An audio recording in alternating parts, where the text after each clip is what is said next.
bamite user point ye eyokubiri, a man who does not want to apologize when he messes up.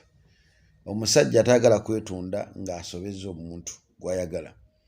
By the way, omusajja atagala kwetunda aba nakyemalira mu relationship. Omusajja atagala kera kumacha kwetunda mu nsobize na kumenyeka aba si mwangu wa kutereeza. N'ekikatakatako ng'omukazi okumanya ensobirira bbaawo nono ginogera eddagala kubanga teriiyo musajja mukazi gw'atasobola kutereeza. Lwakubanga abakazi motoka ekiseera namwetiiririra ate muva okwetirira awo ne bibasobera. So mwana muwala user, a man who does not want to apologize when he messes up. Kirungi nnyo okutereeza omusajjawo kubanga ekyo kyangu okutereeza because olina control yonna ku musajja. A man who takes me for granted. Omusajja akutwala ateefiirayo even if akoze eki